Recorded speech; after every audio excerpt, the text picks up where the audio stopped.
Selamat bertemu kembali para siswa SMA MA kelas 12, terutama yang akan mengikuti SIMA UI 2021 untuk bisa lulus di Universitas Indonesia sesuai dengan jurusan yang ingin dituju. Jadi sebelum ini kita sudah menjelaskan tentang 4 paket ya. Yang pertama adalah gravitasi, Kepler, dan gerak satelit. Yang kedua kinematika, dinamika, dan statika. Yang ketiga usaha dan energi. Dan yang keempat gerak harmonik dan tumbukan. Sekarang kita akan masuk ke rangkaian listrik DC dan AC. Ya, cuman saya juga mau memberitahukan bahwa di channel saya ini ada dua tipe soal ya, yang sudah kita muat dan sudah selesai untuk fisika, yaitu sukses TKA Saintek. Ini adalah persiapan menghadapi UTBK SBMPTN 2021. Semua materi sudah ya, dari kinematika, dinamika sampai fisika modern. Ya, untuk listrik juga sudah ya.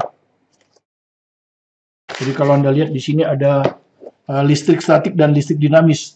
Malah ada 2 part ya, part 1 dan 2 ya. Ini juga sebetulnya sudah diambil dari soal SIMA UI 2019. Jadi ada kemungkinan soal yang dibahas di sini ada satu soal sama dengan soal di sini. Jadi Anda bisa pelajari ya. Itu cukup bagus untuk review ya, untuk review. Ya, kemudian ada juga pembahasan soal UTBK yang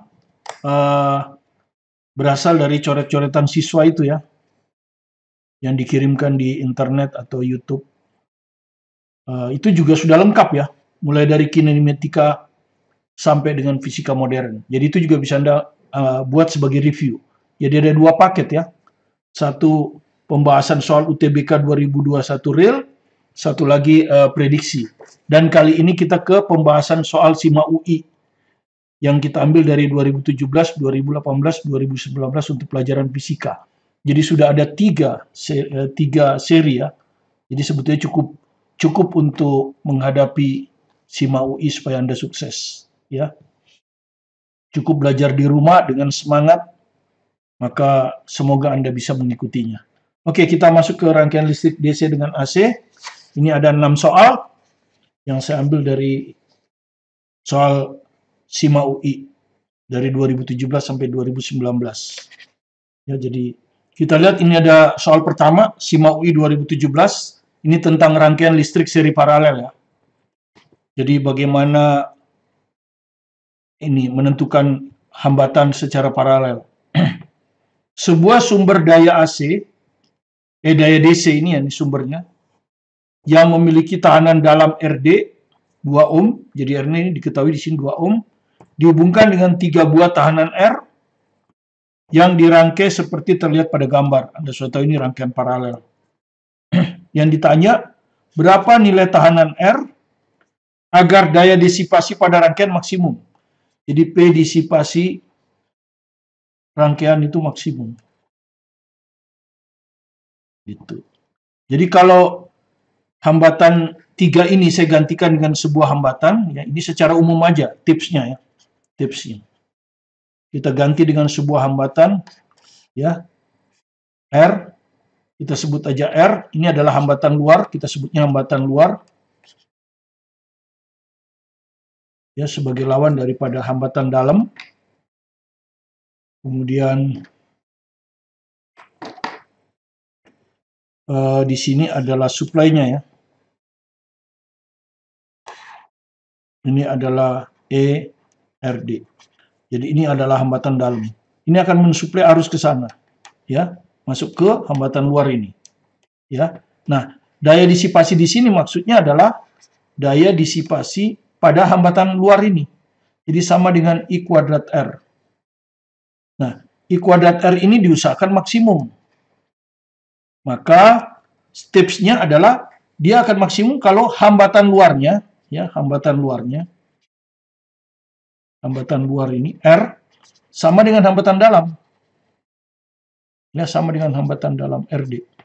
Ya, jadi kalau hambatan luar ini nilainya sama dengan hambatan dalam, maka daya yang diserap oleh rangkaian luar ini mencapai maksimum. Ya. Nanti silakan Anda turunkan di rumah. Kita pakai tips ini aja, hambatan luar sama dengan hambatan dalam. Nah, ini hambatan luarnya, kalau Anda lihat adalah R paralel, ada 3. Ya, R paralel R paralel R.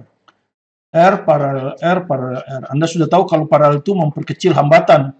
Dan kalau yang diparalelkan adalah hambatan yang sama, ya tinggal dibagi. Jadi ini R per 3. Jadi, sekarang syaratnya supaya daya maksimum. Hambatan luarnya yaitu R per 3 harus sama dengan hambatan dalam, RD ini. Dan diketahui bahwa RD ini nilainya 2 ohm. Jadi dengan demikian, R ini nilainya harus 6 ohm. Ya. Jadi R ini nilainya harus 6 ohm. Jadi ini jawabannya, D. Ya, seperti itu. Nah, kalau Anda mau turunkan nanti di rumah, ya silakan diturunkan nanti di rumah, saya hanya kasih petunjuk. Cara menurunkan ya Anda hitung harus daya di sini kan. Jadi daya di sini adalah I kuadrat R. Ya. Nanti dinyatakan dalam R kan. Kemudian I-nya kita hitung. I-nya adalah tegangan E dibagi hambatan luar dan hambatan dalam. RD per R. Gini. Sehingga kalau kita masukkan di sini nanti P sama dengan E per RD plus R pangkat 2 kali R. Inilah dayanya. Nah, silakan turunkan nanti di rumah. Daya ini mencapai maksimum kalau turunannya terhadap R sama dengan 0. Jadi Anda turunkan ini terhadap R. Ya, terhadap R. Dia akan sama dengan 0. Nah, nanti di sini ada turunan U per V kan? Bagaimana caranya? Silakan Anda turunkan di rumah, maka Anda akan dapatkan bahwa hambatan luar R itu akan sama dengan hambatan dalam. Soal yang kedua adalah rangkaian listrik DC. Kalau tadi SIMA UI 2017, ini adalah SIMA UI 2018. Ya, konsepnya juga seri paralel. Kemudian nanti menghitung tegangan dengan rumus pembagi tegangan. Ya. Pembagi tegangan. Oke, jadi sekarang Anda lihat ya. Jadi pembagi tegangan maksudnya begini. Seandainya ini bisa saya buat terdiri dari hambatan seri saja. Ya. Seperti ini. Misalnya. Ini tegangan ujung-ujung seri ini adalah taruhlah V. Ya. Kemudian saya akan hitung R di sini, R1. Gitu. Ini seri ya. Maka dia punya R total kan. R totalnya Anda sudah tahu, tinggal dijumlahkan kalau seri kan. R1 tambah R2 tambah R3. Nah, saya mau hitung tegangan, berapa tegangan di R1 ini. Ya, V1. Maka susunan seri itu berfungsi sebagai pembagi tegangan. Jadi V di R1 itu akan sama dengan hambatan R1 per hambatan total seri. Ya, dikalikan tegangan di ujung-ujung seri kali V.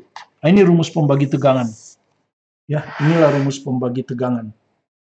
Nah, sekarang kita terapkan di soal ini. 3 buah hambatan masing-masing bernilai 1 ohm, 2 ohm, 2 ohm. Jadi gambarnya diketahui seperti ini. Dan sebuah sumber tegangan 8 volt. Nah, ini di ujung-ujung, dipasang di ujung-ujung ini kan. Persis seperti ini. Ya, ujung-ujungnya 8 volt gitu ya. Di sini 8 volt.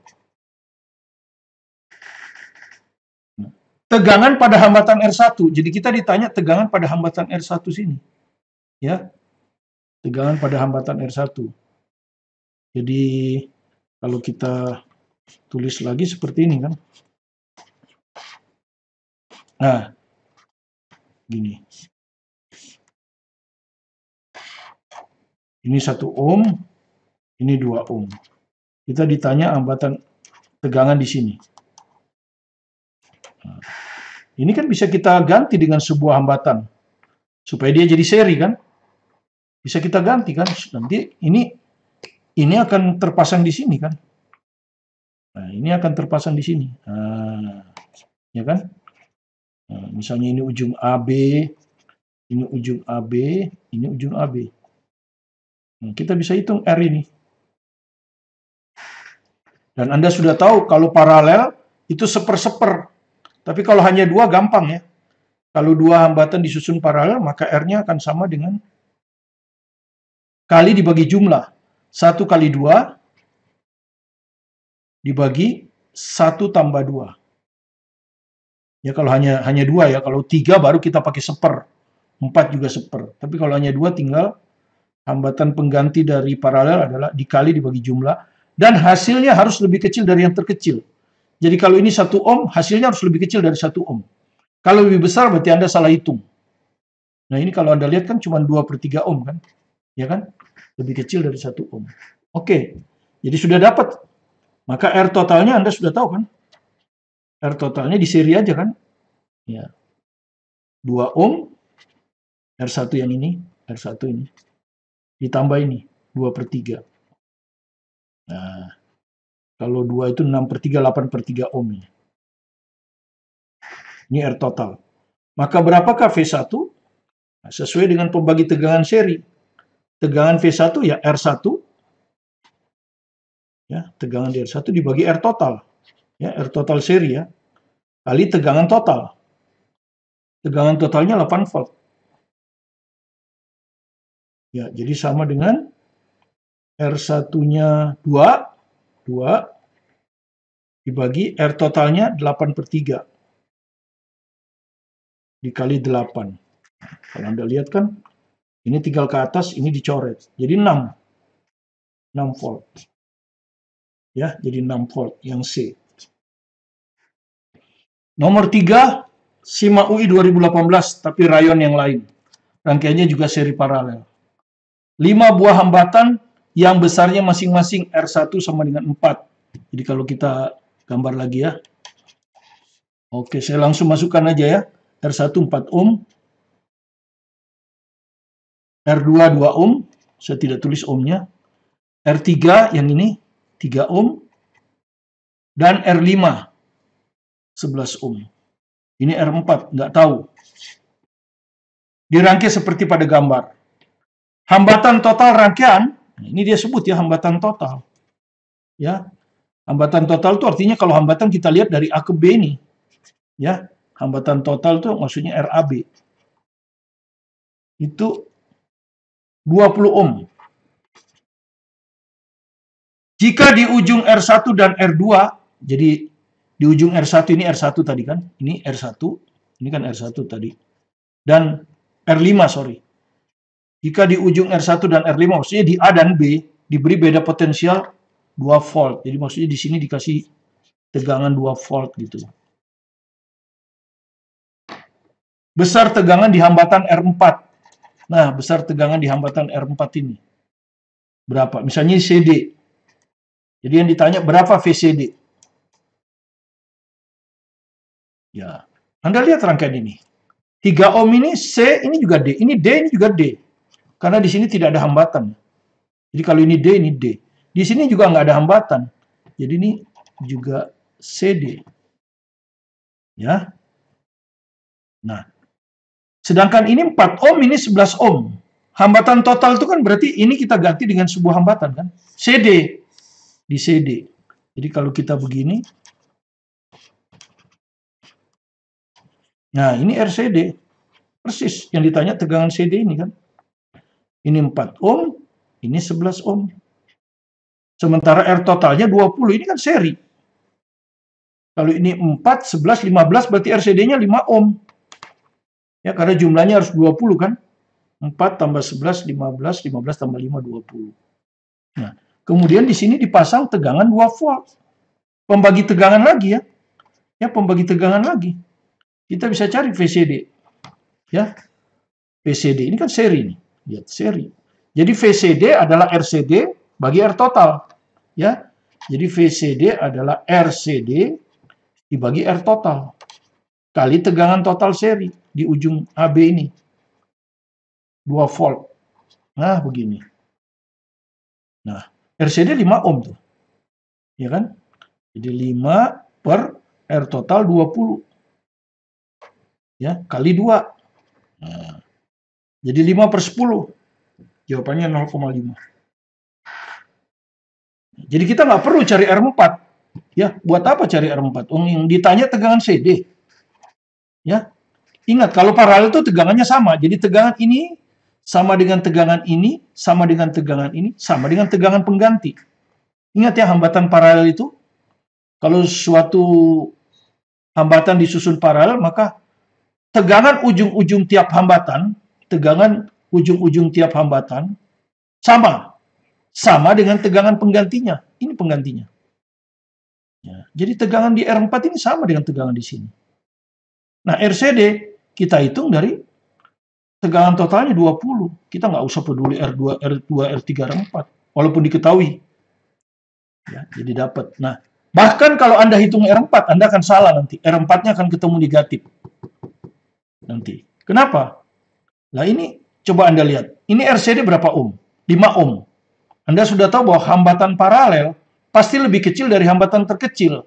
Jadi kalau ini 2, 3, ya toh, pasti hambatan totalnya lebih kecil dari 5. Kan gitu. Nah, ini nanti R4 kalau Anda itu bisa negatif ini. Tapi kita nggak perlu menghitung R4 ya. Jadi nggak perlu kita ngitung R4. Jadi walaupun R4 di sini kalau kita hitung salah, coba aja Anda hitung nanti di rumah. Ya. Anda hitung 5, harus sama kan? 5. Ya, mana bisa hambatan total 5? Yang terkecil aja 2. Hambatan total ini mesti lebih kecil dari 2. Nggak mungkin 5. Ya, nggak mungkin 5. Jadi itu aja sudah salah. Jadi R4 akan ketemu negatif. Sehingga soal ini sebetulnya secara konsep salah. Karena R4 negatif, mana ada hambatan negatif. Ya kan? Nah, tapi di soal ini kan yang diperlukan VCD. Jadi anggap aja kita nggak perlu hitung R4.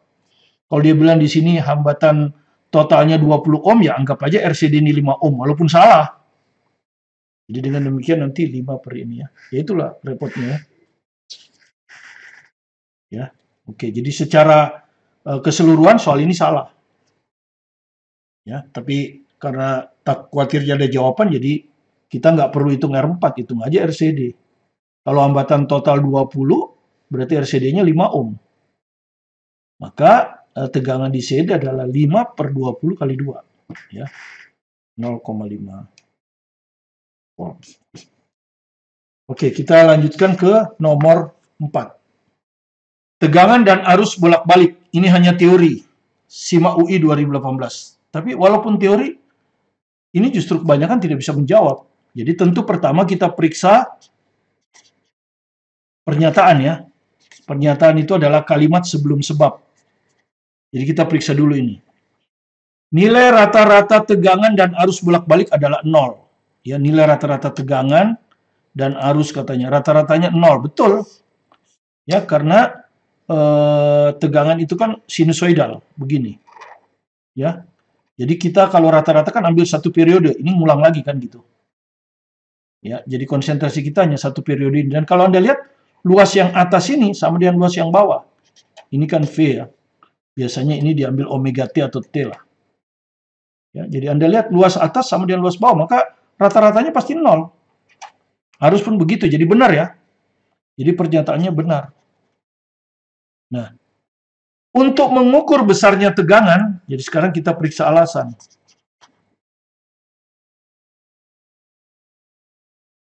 Untuk mengukur besarnya tegangan dan arus listrik bolak-balik, digunakan nilai efektif.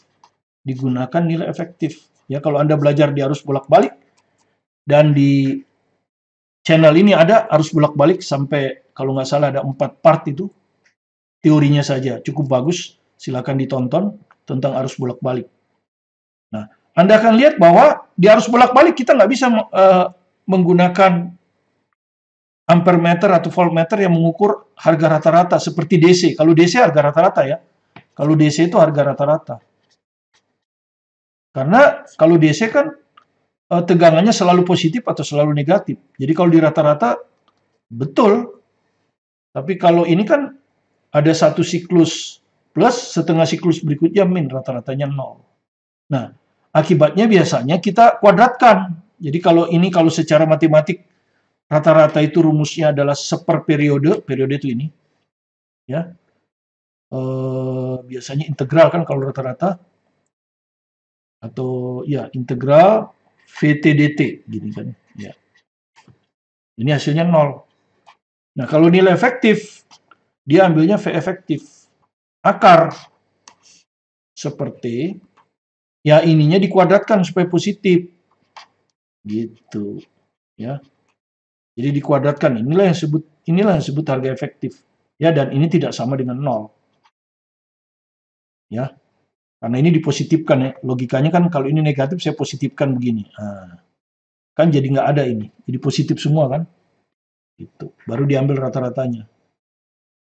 Ya, tapi dikuadratkan. Ini kan V. Kalau dikuadratkan mungkin gitulah ya. Seperti itu. Oke, benar. Alasan benar. Nah, karena pernyataannya benar, alasannya benar, apakah ada hubungannya? Ada.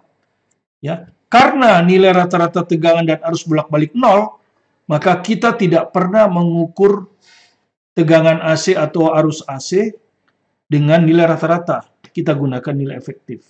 Jadi ada hubungannya, ya. Jadi benar. Jadi jawabannya A. Kita ke nomor 5. Rangkaian listrik arus bolak-balik. SIMA UI 2017. Sebuah induktor terbuat dari solenoida. Ya, jadi Anda seperti ini ya. Anda tahu induktor itu gambarnya seperti ini. Nah, ini induktor dicirikan dengan L, induktansi kan. Dicirikan dengan L itu induktansi. Kemudian kalau dalam perhitungan arus bolak-balik ini menjadi XL. Ya, sebagai ohm. Kalau ini cirinya kan, induktansi. Satuannya Henry kan, Henry. Kalau XL ini satuannya ohm. Jadi seperti hambatan jadinya. Di mana XL ini sama dengan 2pi FL. Ya, F itu frekuensi dari arus bolak-balik.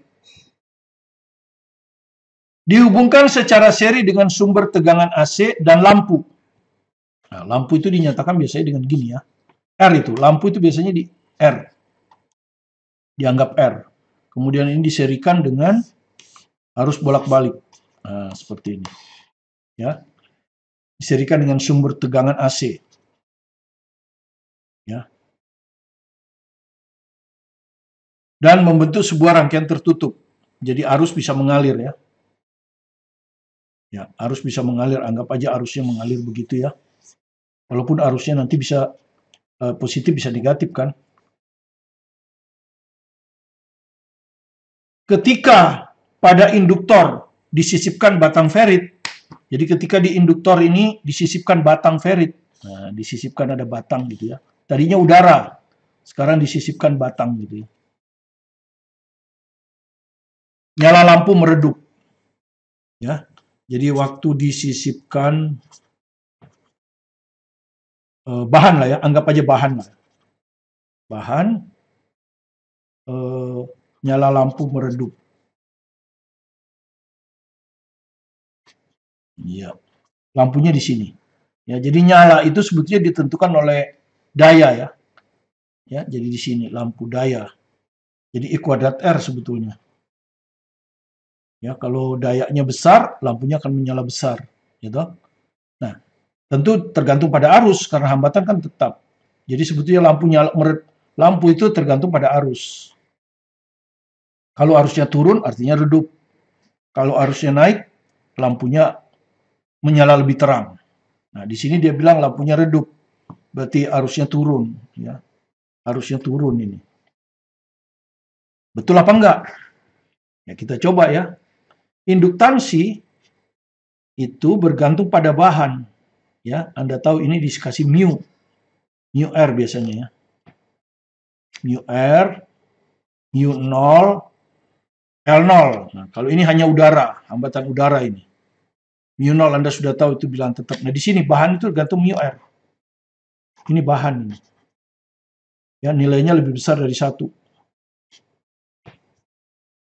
Jadi kalau saya sisipkan bahan, jadi kalau disisipkan bahan, yaitu batang ferit, ferit itu besi, maka L-nya akan naik. Nah, ya L-nya akan meningkat karena berbanding lurus. Nah, kemudian kalau L meningkat, maka menurut rumus ini kan hambatan ini. XL akan meningkat. Nah, XL akan meningkat. Nah, kemudian arus bolak-balik, itu kalau di seri namanya impedansi. Jadi hambatan dari ke sini itu impedansi, ya. Jadi dari ke sini itu disebut impedansi, ya. Jadi hambatan totalnya disebut impedansi, ya. Jadi hambatan total itu disebut impedansi. Dan impedansi ini besarnya adalah untuk rangkaian R dan XL adalah R2 tambah XL kuadrat. Ya, jadi pakai dalih Pitagoras. Lihat aja dia harus bolak-balik ya. Kenapa? Karena R itu ada di sumbu ini, ya kan? XL ada di sumbu ini. Bentuk sudutnya 90. Sehingga kalau kita hitung impedansinya harus pakai rumus Pitagoras. Ini impedansi. Ya, nah. Anda lihat XL-nya besar. XL-nya besar. Ini tetap. Maka set akan besar, ya. Dari XL besar, set akan besar. Kalau setnya besar, maka hukum Ohm, ini kan hukum Ohm, ini jadi satu set gini kan. Sama aja dengan satu set. Hukum Ohm kan V sama dengan I kali Z. V-nya V di sini ya. Biasanya kalau harga efektif. Kalau kita hitung pakai alat ukur harga efektif. Ya. Jadi Anda lihat I-nya sama dengan V per Z. V-nya kan tetap, ya, arusnya tidak dirubah. Tegangan bolak-baliknya tidak dirubah, ini tetap. Nah, setnya naik. Apa yang terjadi kalau setnya naik? Ya, kalau setnya naik, maka I-nya akan turun. Akibatnya redup. Benar ya. Jadi benar. Jadi pernyataannya benar.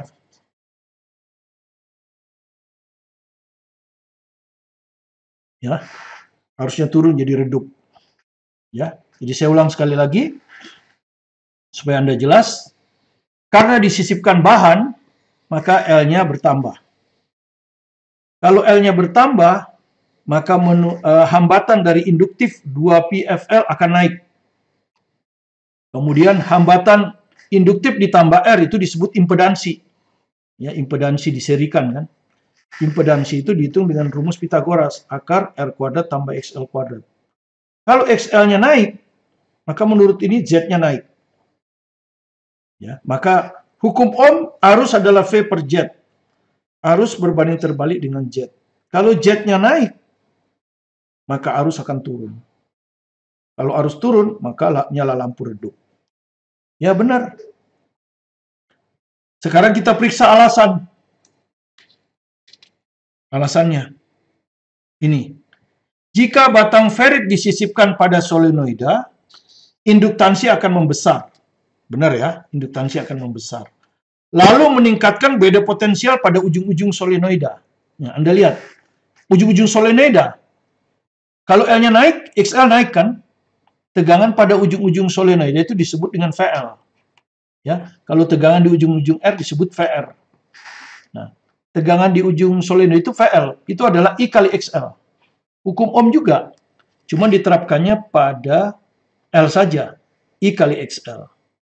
Nah, kalau Anda lihat, kalau XL-nya naik, ya, XL-nya naik, maka VL-nya juga akan naik. Betul ya? Beda potensial pada ujung-ujung solenoida meningkat. Betul kan ya? Konsekuensi ini semua, apa yang terjadi kalau ini meningkat? Nah, sama dengan tadi, kalau set itu rumusnya akar R kuadrat tambah X kuadrat, maka VZ itu V di sini, ya, tegangan di sini ya. Tegangan di sini itu VZ. Itu juga dihitung pakai rumus ini, akar VR kuadrat ditambah VL kuadrat. Nah, begini rumusnya. Sama, ya persis. Ya. Sekarang VR tetap. Ini tetap VR ini. Ya. Sorry, VR bisa berubah di sini kan I kali R ya. Ya. Atau sebetulnya kita langsung bisa tahu kan I-nya redup. Ya. Konsekuensi semua adalah beda potensial pada lampu mengecil. Ya kalau arus lewat lampu kecil, maka I kali R pasti kecil. Ya. Kenapa? Karena VL-nya membesar. Karena rumusnya kan ini. VZ sama dengan akar VR kuadrat tambah VL kuadrat. Kalau VL-nya membesar, sementara VZ tetap. VZ kan dari sumber. Ya, tegangan sumber tetap. Ya, tegangan sumber itu tetap. Ya, VZ itu tegangan sumber di sini. VL-nya naik, berarti VR-nya akan turun. supaya nilainya tetap. PR-nya turun. Ya, gitu. Jadi ada hubungannya ya. Beda potensial pada lampu mengecil sehingga lampunya lebih redup. Ya otomatis ada hubungannya. Jadi jawabannya A juga. Ya, seperti itu. Jadi Anda jangan bingung. Ya, jika batang ferrits disisipkan, L naik. Kan gitu. Induktansi akan membesar. Benar.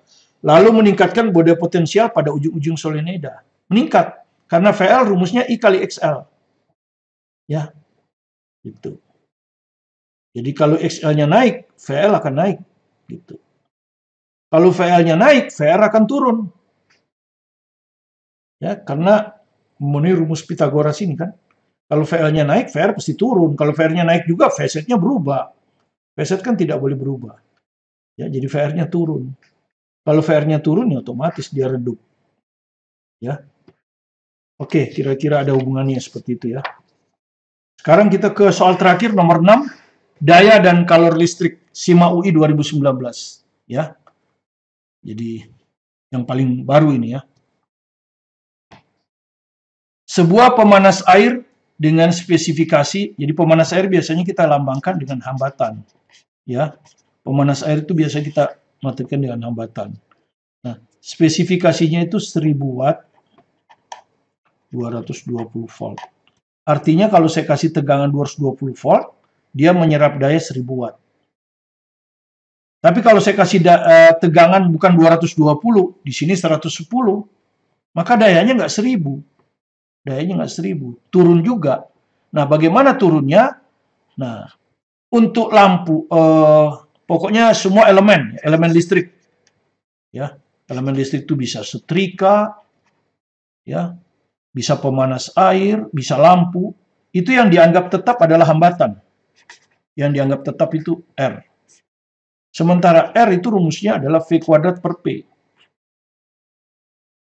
Jadi kalau R-nya tetap, maka V kuadrat P-nya juga dianggap tetap. Gitu. Semula V-nya 220. Ya. Jadi gitu. Ya. Anggap aja ini P1, ini V1. Kemudian Anda kasih V2. Maka rumusnya jadi V kuadrat per P hambatan untuk 2 ketika tegangannya V2, ya, ketika tegangannya V2 akan sama dengan V kuadrat per P ketika tegangannya V1. Ya. Atau kalau kita masukkan indeks 2, ini jadi V2 kuadrat di per P2 akan sama dengan V1 kuadrat per P1. Kemudian kalau kita bandingkan P2 dengan P1, P1 ini kan semula ini 220. Ya. Kan V2-nya berubah kan? Nih. Apabila pemanas ini dipasang pada tegangan listrik 110. Jadi V2-nya itu 110, gitu. Maka P2 akan sama dengan apa? Per silang ya. Kalau P2 di bawah, V1 kuadrat harus di atas. Di sini terbalik, P2 saya taruh di atas, maka V1 kuadrat di bawah.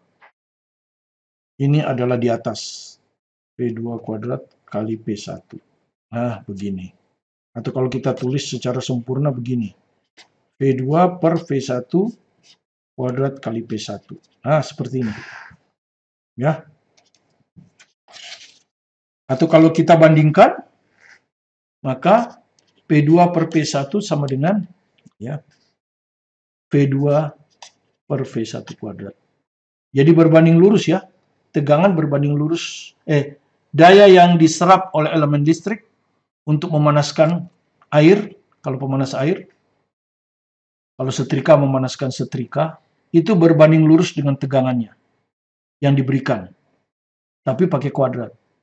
Oke, itu kira-kira kalau dibaca. Ya. Oke. Nah, sekarang kita lihat soalnya.